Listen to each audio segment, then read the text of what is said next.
नमस्कार, business plus television HD को news bulletin business today में स्वागत छ। म रसिला कार्की। सुरुमा हेडलाइन्स। पाँचौं पटक प्रधानमन्त्री हुनुभएका देउवाद्वारा मंगलबार शपथ ग्रहण। राष्ट्रपतिले संविधानको धारा 76 को 5 बमोजिम देउवालाई प्रधानमन्त्री नियुक्त।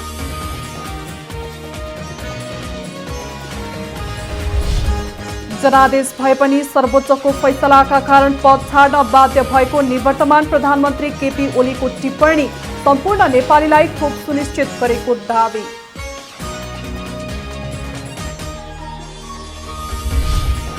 चीनबाट आएको भेरोसेल मंगलबारबाट 2 गतेसम्म पहिलो डोज खोप लगाउँदै अमेरिकी खोप साउन 4 गतेदेखि 6 गतेसम्म लगाइने सरकारको तयारी।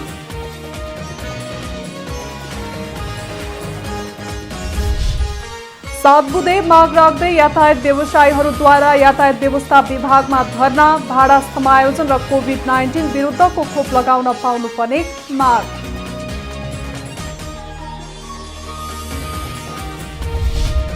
भारी वर्षापछि कञ्चनपुरको महेन्द्रनगर बजार सहित विभिन्न क्षेत्र डुबानमा। घरभित्रै बाढी पसेपछि स्थानीय त्रासमा।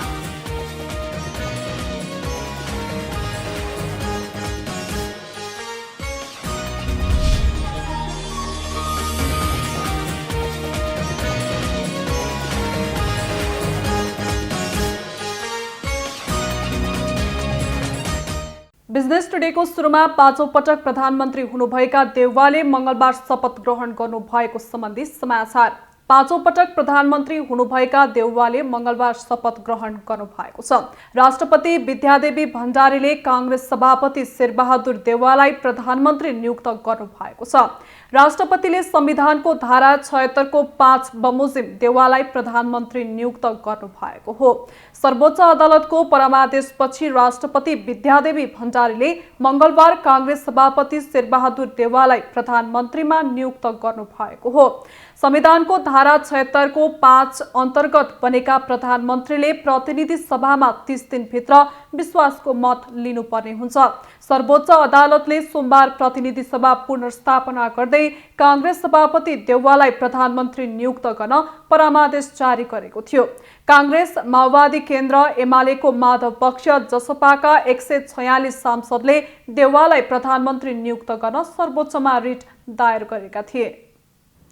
आफूसँग जनादेश भए पनि सर्वोच्च अदालतको परामर्शका कारण सरकारको जिम्मेवारीबाट बिदा लिन बाध्य भएको निवर्तमान प्रधानमन्त्री केपी शर्मा ओलीले बताउनु भएको छ। सर्वोच्च अदालतले प्रतिनिधि सभा विघटनलाई पुनर्स्थापित गर्दै नेपाली कांग्रेसका सभापति शेरबहादुर देउवालाई प्रधानमन्त्रीमा नियुक्ति गर्न परामर्श जारी गरेपछि मंगलबार सिंहदरबारबाट विधायी सम्बोधन गर्दै उहाँले जनादेश आफूसँग भए पनि सर्वोच्चको परामर्शका कारण बाहिरिन बाध्य भएको बताउनु भएको हो। अदालतको फैसला संवैधानिक हिसाबले अनुचित भए पनि संविधानको सर्वोच्चता र विधिको शासनमा विश्वास गर्ने पार्टी भएको फैसलाको पालना गर्ने विषयमा पार्टी स्पष्ट रहेको बताउनु भयो। यस फैसलासँगै नराम्रोसँग खलबल लिन पुगेको छ। क्षणिक रूपमा यसले कसैलाई हर्षित तुल्याउन, कसैभित्र विजेताको भाव पनि हुर्किएला, तर लोकतन्त्रको मूल्यमा प्राप्त विजय क्षणभङ्गुर र अर्थहीन हुन जान्छ। संविधानको सर्वोच्चता र विधिको शासनमा विश्वास गर्ने पार्टीका हैसियतले फैसलाको पालना गर्ने विषयमा पार्टी स्पष्ट रहेको कुरा म जानकारी गराउन चाहन्छु। उहाँले राजनैतिक कुराहरूको फैसला गर्ने मुख्य जिम्मेवारी दलहरूको भएको भन्दै त्यसमा न्यायालयले हात हाल्दा जोखिम निम्तिने टिप्पणी गर्नुभयो। निवर्तमान प्रधानमन्त्री केपी शर्मा ओलीले आफूले सबै नेपालीलाई खोप सुनिश्चित गरेको दावी समेत गर्नुभएको छ। ओलीले नेपालमा खोप उत्पादन नभए पनि छोटो समयमा नै नागरिकलाई खोपको व्यवस्था गरेको दावी गरे। 1 करोड 31 लाख मात्र खोप सुनिश्चित भएको र 2 करोड भन्दा बढी खरिदको प्रक्रिया रहेको समेत बताउनु भएको छ। सरकारले मंगलबारदेखि चीनबाट आएको कोरोना विरुद्धको भेरोसेल खोपको पहिलो मात्रा लगाउन सुरु गरेको छ। चीनबाट आएको भेरोसेल खोप मंगलबारदेखि लगाउन सुरु गरिएको स्वास्थ्य तथा जनसंख्या मन्त्रालयले जनाएको हो। सो खोप 55 वर्षभन्दा माथि उमेर समूहका नागरिकलाई लक्षित गरिएको छ। त्यस्तै भेरोसेल विश्वविद्यालय, विद्यालयका प्राध्यापक, शिक्षक र कर्मचारीहरू, सञ्चारकर्मी, सार्वजनिक यातायातमा कार्यरत चालक र सहचालकलाई पनि लगाउन सुरु गरिएको छ। नेपाल सरकारले तोकेका अत्यावश्यक सेवामा संलग्न खोप लगाउन बाँकी व्यक्तिहरू, खोप अनिवार्य गरेका देशमा जाने नेपाली नागरिकलाई पनि भेरोसेल खोप लगाइने भएको छ। चीनबाट आएको भेरोसेल खोप असार 29 गतेदेखि साउन 2 गतेसम्म लगाइने स्वास्थ्य तथा जनसंख्या मन्त्रालयले जनाएको छ। त्यसैगरी अमेरिकाबाट आएको 15 लाख जोन्सन एन्ड जोन्सन खोप साउन 4 गतेदेखि 6 गतेसम्म लगाइने भएको छ। जोन्सन एन्ड जोन्सन खोप एक मात्र लगाए पुग्ने खोप हो भने सो 50 देखि 54 वर्ष उमेर समूहका सबै नागरिक, पूर्ण र अति अशक्त अपाङ्गता भएका नागरिक र हाल नेपालमा बसोबास गरिरहेका शरणार्थीलाई लक्षित गरिएको छ। मन्त्रालयले स्वास्थ्य संस्थामा कार्यरत स्वास्थ्य कर्मी तथा सरसफाई कर्मी र यसअघिको अभियानहरूमा खोप लगाउन छुटेका सबैजनालाई खोप लगाउने भएको बताएको छ। बिजनेस टुडेमा पालो भएको छ ब्रेकको।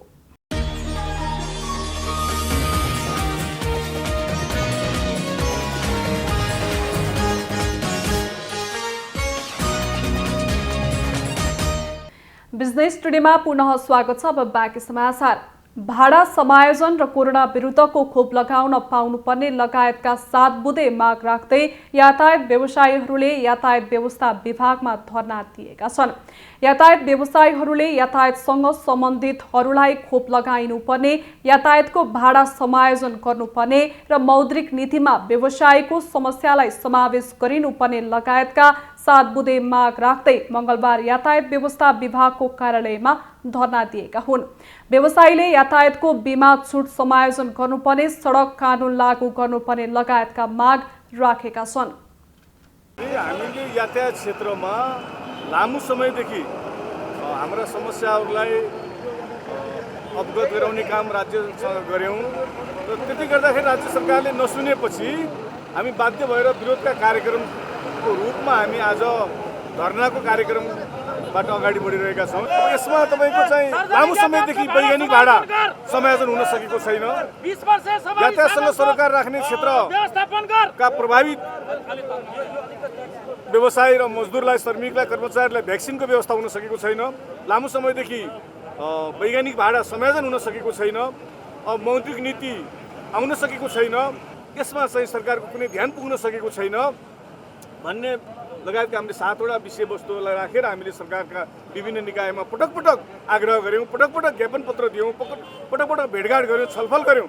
तर पनि सरकारको कुनै वास्ता नभएको हुनाले यस क्षेत्रलाई सरकारले कुनै वास्ता नगरिकन हाम्रो मागलाई लत्याएको हुनाले अहिले हामी बाध्य भएर एउटा कार्यक्रम मार्फत अगाडि बढिरहेका छौँ। यातायात व्यवसायीले लकडाउनको कारण व्यवसाय नै धरापमा परेको भन्दै सरकारले विशेष राहत दिनुपर्ने माग गरिरहेका छन्। नेपाल वायु सेवा निगमलाई निजीकरण गर्ने विरोधमा आन्दोलनरत कर्मचारीका ट्रेड युनियनलाई अन्य संस्था तथा निकायका कर्मचारी संघ संगठनहरूले ऐक्यबद्धता जनाएका छन्। नेपाल वायु सेवा निगमलाई निजीकरण गर्नका लागि कम्पनीको प्रबन्ध पत्र र नियमावली समेत बनाइसकेको र नियमलाई बेच्न लागिएको भन्दै कर्मचारीहरू निरन्तर आन्दोलित छन्। नेपाल सार्वजनिक सेवा कर्मचारी संघका अध्यक्ष जनार्दन शर्माले नेपाल वायु सेवा निगम राष्ट्रिय गौरवको संस्था भएको उल्लेख गर्दै वायु सेवा निगमका कर्मचारीहरूको आन्दोलनमा आफूहरूको ऐक्यबद्धता रहेको उहाँले बताउनुभयो। तपाईहरुको महाप्रबन्धकको इन्टरभ्यु मैले सुने, तपाईहरुको मन्त्रालयको सचिवज्यूले निकालेको विज्ञप्ति पनि मैले हेरे। दुईटा बाजिएको छ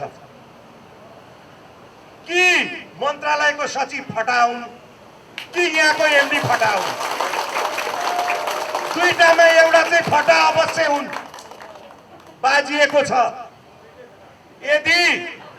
यदि तपाईको यो संस्था कम्पनी मोडलमा अथवा निजीकरण नगर्ने हो भने यहाँको सञ्चालक समितिले निर्णय गरेको कुरा सचिवलाई थाहा छैन? थाहा छ। त्यो पनि अध्यक्ष नभएको बेला, तपाईँहरूको अध्यक्षले राजीनामा दिएको बेला बैठक बसाएको छ। तपाईँहरू ढुक्क हुनुहोस्, कानुनी रूपमा पनि त्यो बैठक अवैध छ, कानुनी मान्यता दिँदैन। त्यस्तो अवैध निर्णय गरेर आफ्नो जिद्दी गर्ने यहाँको कार्यकारी निर्देशकलाई तपाईँहरूका माग त पुरा हुन्छन्, यहाँ पस्न नदिनु, राजीनामा गराउनुहोस्। त्यस्तै आन्दोलनमा ऐक्यबद्धता जनाउँदै नेपाल आयल निगम कर्मचारी संघका अध्यक्ष मधुमास पन्तले भ्रष्ट महाप्रबन्धक नियुक्त गर्ने पार्टी संयन्त्रका विरुद्ध धावा बोल्नुपर्ने आवश्यकता रहेको औल्याउनु भएको छ। म यहाँहरूलाई निवेदन गर्न चाहन्छु कि यी टिम प्रकाश पौडेल जस्ता मान्छेहरू नियुक्त गर्ने पार्टी संयन्त्रहरूमा पनि तपाईँहरूले धावा बोल्नु आवश्यक छ। आज पार्टीमा धेरै समय गुजारेका, लामो समय गुजारेका, पार्टीमा चाहिँ लामो समय योगदान दिएका कार्यकर्ताहरू एउटा सक्षम व्यवस्थापकहरू कमी भएको होइन, तर आज एउटा अँध्यारो कुनामा बसेर, एउटा अँध्यारो कोठरीमा बसेर चाहिँ यस्ता प्रकारका नियुक्तिहरू जब दिइन्छ, ती मान्छेहरू पार्टीप्रति, देशप्रति र कुनै पनि चाहिँ संस्थाप्रति चाहिँ जिम्मेवार हुँदैनन्। उनीहरूको फिक्स टर्म दिइएको हुन्छ 2 वर्ष 3 वर्ष। त्यो 2-3 वर्षमा के गर्ने हो हातको सफाइ गर्छन् र चट्ट दिएर हिँड्छन्। निगमलाई निजीकरणमा लाने निर्णय फिर्ता नहुन्जेलसम्म आन्दोलन नरोकिने निगमका आन्दोलनरत कर्मचारीहरूले बताएका छन्। बिजनेस टुडेमा पालो भएको छ ब्रेकको।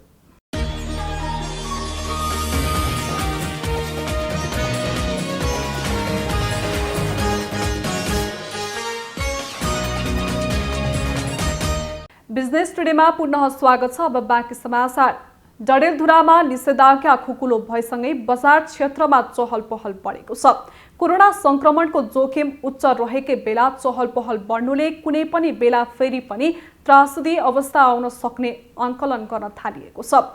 व्यापार व्यवसाय सञ्चालन भएपछि जिल्लाका विभिन्न स्थान तथा बाहिर जिल्लाबाट समेत सदरमुकाम आउनेहरूको आवत जावत बढेको हो। एक रिपोर्ट। कोरोनाको उच्च जोखिम रहिरहेको समयमा नै 2 महिनासम्म बन्द रहेको डडेलधुरामा चहल पहल बढेको छ। असार मसान्त र सरकारी कामकाजको लागि गाउँ गाउँबाट सदरमुकाम आउनै पर्ने भएको हुँदा पनि अहिले डडेलधुरा सदरमुकाम बजारमा चहल पहल ह्वात्तै बढेको छ। बजारमा बढेको भिडभाडलाई हेर्ने हो भने अवस्था सामान्य भइसकेको जस्तो देखिन्छ। नागरिकले स्वास्थ्य लापरवाही गर्दा सामाजिक दूरी कायम गरेको देखिँदैन। विभिन्न कामले सदरमुकाम आउनेको संख्या बढेको र लकडाउनका बेला नभएका काम अहिले हुन थालेकाले बजारमा भिडभाड हुने गरेको स्थानीयको भनाइ छ। लकडाउन भयो, त्यसपछि अहिले असार मसान्तमा लाग्यो। असार मसान्तमा चाहिँ डडेलधुरा बजारमा यत्रो चहल पहल छ। अहिले मान्छेहरूको क्लोजिङको टाइम पनि भयो होइन। अब डडेलधुरा अस्पतालको रेकर्ड हेर्ने हो भने चाहिँ अस्ति मात्रै पिसिआर रिपोर्टको 50% चाहिँ जम्मै पोजिटिभ देखिरहेछ। हाम्रो केसहरू घटेको छैन। यहाँ चाहिँ बजारमा चाहिँ स्वास्थ्य मापदण्ड चाहिँ त्यति अप्नाइएको पाइँदैन। अवस्था चाहिँ यस्तो चहल पहल छ। अब यो जिल्ला पनि 7 जिल्लाको सदरमुकाम केन्द्रबिन्दुमा अवस्थित छ डडेलधुरा जिल्ला चाहिँ होइन। अब स्वास्थ्य मापदण्ड चाहिँ अप्नाउनु पर्ने देखिन्छ, तर केही छैन, कसैलाई केही उसमा चासो पनि छैन। यस्तै हो भने चाहिँ झन् बढ्ने सम्भावना रहन्छ। कोरोना भाइरसको जोखिम कायमै रहेकोले यस्तो अवस्थामा पूर्ण रूपमा मास्क प्रयोग गरेको देखिँदैन। जिल्लामा पनि संक्रमित देखा पर्ने क्रम जारी नै रहेकोले जोखिम कम भयो भन्ने अवस्था छैन। यस्तो अवस्थामा बजार क्षेत्रमा भिडभाड हुनाले जोखिम झन बढ्न सक्ने भएकाले लापरवाहीका रूपमा नलिन र सबैले सुरक्षाका उपायहरू अपनाउनु पर्ने स्वास्थ्य कर्मी बताउँछन्। विगत 2-3 दिनको डाटा मात्रै हेर्ने हो भने इमर्जेन्सीबाट एकजना दुईजना भर्ना हुने क्रम चाहिँ जारी नै छ। अब बिचमा जब हाम्रो यो सेकेन्ड वेभ सुरु भयो, सेकेन्ड वेभ सकिसकेपछि केही हिसाबले कोरोना पनि घट्यो। घट्दाखेरि हामी कहाँ बिरामी भर्ना हुने पनि बिस्तारै क्रमागत हिसाबले घटे। त्यसपछि लकडाउन पनि खुल्यो। लकडाउन खुल्ने क्रममा चाहिँ जति यो डिस्टेन्सिङको मापदण्डहरू, जति मास्क प्रयोग गर्ने कुराहरू छन्, जति भनौँ न बजारमै जति मेन्टेन गर्नुपर्ने अवस्था छ, त्यो हामीले देख्दाखेरि पनि खासै त्यस्तो भएको जस्तो आफूले पाएन भनौँ न। मार्केटै घुम्न जाँदाखेरि पनि हेर्दाखेरि त्यस्तो खासै पाइएन। त्यसले गर्दा समस्या के निम्तिन सक्छ भन्दाखेरि एउटा कुरो त कोरोनै बढ्छ, त्यो स्वाभाविक कुरा हो। मापदण्डहरूले हामी फलो नगऱ्यौँ भने कोरोना बढ्ने नै भयो। त्यही कुरा अहिले हाम्रो हस्पिटल एडमिसनमा पनि देखियो। यो कुराले जस्ट प्रशासनलाई दोष दिनुभन्दा पनि आफू हामी एज अ नागरिक सजग हुन चाहिँ जरुरी छ। नेपाल सरकार र जिल्ला प्रशासन कार्यालयबाट समेत कोरोनाबाट बच्नको लागि विभिन्न सावधानी अपनाउन आग्रह गर्दै आए पनि सर्वसाधारणले भने यस्ता उपायहरू लागू नगर्दा जोखिम निम्तिने सम्भावना बढ्दै गएको छ। कोरोना भाइरसको संक्रमणबाट बच्नको लागि सबैभन्दा पहिला व्यक्तिगत सावधानी नै महत्त्वपूर्ण रहेको छ। डडेलधुरा सहकर्मी विमल जैरूको रिपोर्ट। लुम्बिनी प्रदेश भरिघाट गदीमा रहेको काठको बिक्री वितरण सुरु गरिने लुम्बिनी प्रदेशको उद्योग वन तथा वातावरण मन्त्रालयले जनाएको छ। लुम्बिनी प्रदेशको उद्योग वन तथा वातावरण मन्त्रालयले बुटोलमा आयोजना गरेको पत्रकार अन्तर्क्रिया तथा सार्वजनिक सुनवाई कार्यक्रममा बोल्दै मन्त्रालयका सचिव डाक्टर राजेन्द्र केसीले देशभरि समस्याका कारण रहेको काठ बिक्री बन्दले पारेको असहज अवस्थालाई 1 हप्ताभित्रमा लुम्बिनी प्रदेशभरि घाट गदीमा रहेको काठको बिक्री वितरण सुरु गरिने खुलासा गर्नुभयो। अलिकति धेरै ठाउँ खुलिसकेको पनि छ र यो प्रदेशका 12वटै जिल्लाको 14वटै डिभिजन कार्यबाट घाट गदीमा भएका काठहरू बिक्री वितरणको कार्यक्रम सुरु हुन्छ। त्यसमा हाम्रो प्रदेश वन निर्देशकज्यू, हाम्रो डिभिजन वन अधिकारीज्यूहरू, स्थानीय सामुदायिक र साहित्यिक वनमित्र समूहले चाहिँ अब अनुगमन गरेर एउटा सङ्घको डिजाइन पनि त्यस्तै छ। फेरि तिनैजनाले गएर हेरेर अनुगमन गरेर मात्रै स्थलका रूपमा काठको बिक्री वितरण फुक्का गर्ने भन्ने टाइपको यो पटकबाट हामीले चाहिँ यो आगामी वर्षमा पनि कार्यक्रम राखेको थियो, गर्न सकिएन। यो वर्षबाट हामीले चाहिँ त्यो वनभित्र भएका ढुङ्गा गिटी बल्लहरूलाई चाहिँ त्यो खोलापछि व्यवस्थापन गरेर।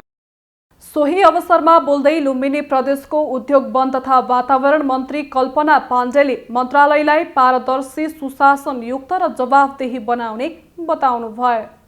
अबको मेरो मन्त्रालयमा कसरी मन्त्रालयलाई अगाडि बढाउने, कुन कार्यक्रमहरूलाई अगाडि बढाउने र कुन तरिकाले परिणाममुखी बनाउन सकिन्छ भन्ने उद्देश्यले हाम्रो लुम्बिनी प्रदेश सरकार जब हाम्रो सङ्घ प्रदेश र स्थानीय तह सङ्घीयतामा हाम्रो देश गइसकेपछि सङ्घ प्रदेश र स्थानीय तहमा हामी भइरहँदा म प्रदेशको मन्त्रीको रूपमा उपस्थित भइरहँदा हामीले गर्नुपर्ने पूर्ण जिम्मेवारी अहिले विशेष गरी नागरिकले प्रदेश सरकार भएको अनुभूति गरेको कुरा यहाँहरूले हाम्रो मन्त्रालयले जुन हिसाबले काम गरिरहेको कुरा छ। उद्योग वन तथा वातावरण मन्त्रालयले भने यस वर्ष 90% प्रगति हासिल गरेको दावी गरेको छ।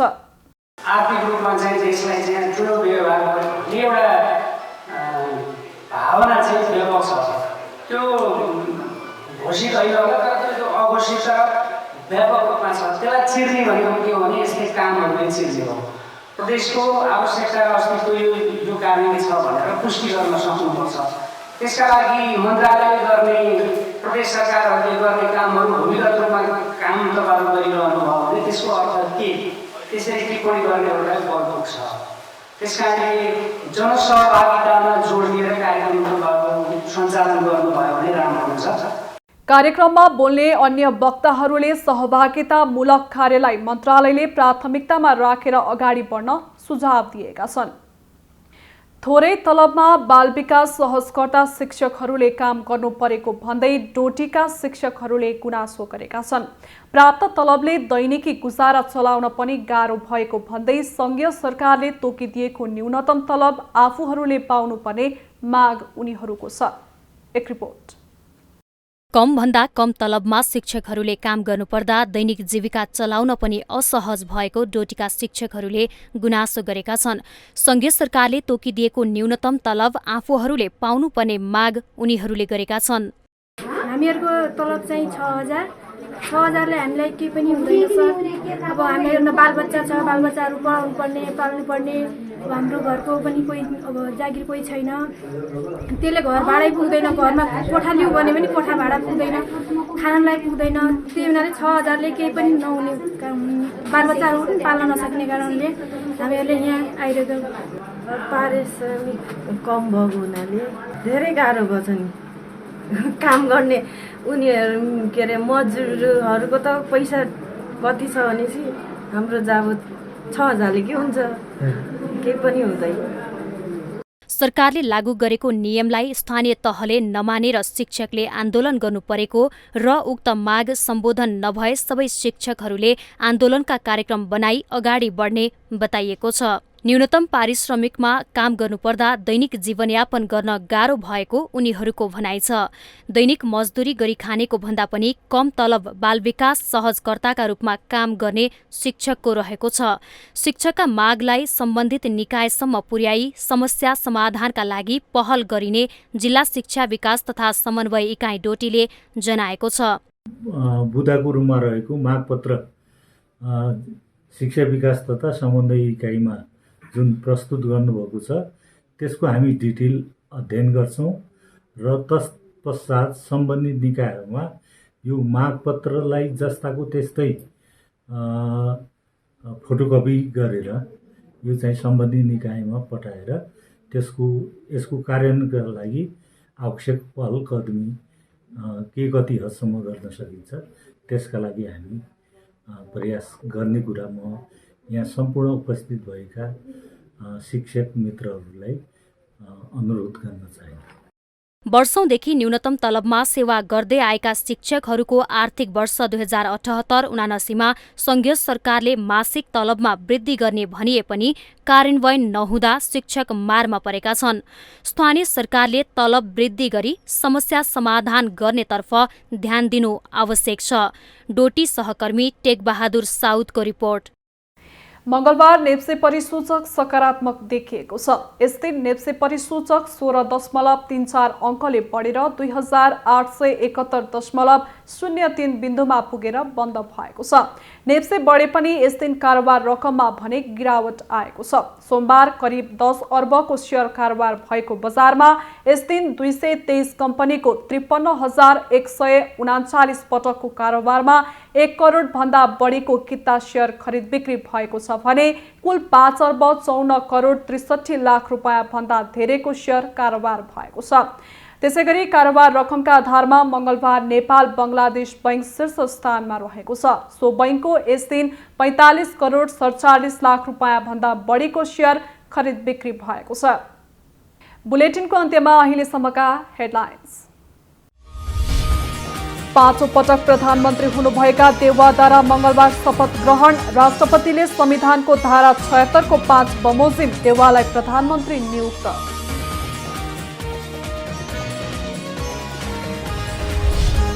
जनादेश भए पनि सर्वोच्चको फैसलाका कारण पद छाड्न बाध्य भएको निवर्तमान प्रधानमन्त्री केपी ओलीको टिप्पणी। सम्पूर्ण नेपालीलाई खोप सुनिश्चित गरेको दावी।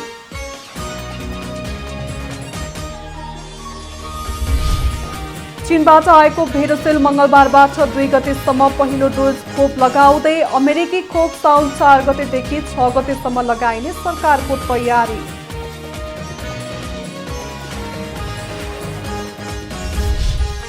सात बुँदे माग राख्दै यातायात व्यवसायीहरूद्वारा यातायात व्यवस्था विभागमा धरना। भाडा समायोजन र कोभिड-19 विरुद्धको खोप लगाउन पाउनुपर्ने माग।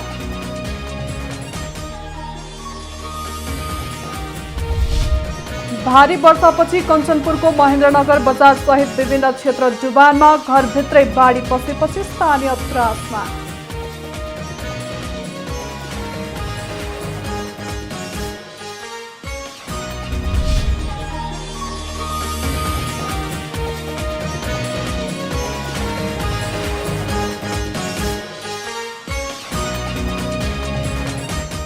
बिजनेस टुडे अहिलेलाई यति नै। हेर्दै रहनुहोला business plus television HD। Business plus, business first.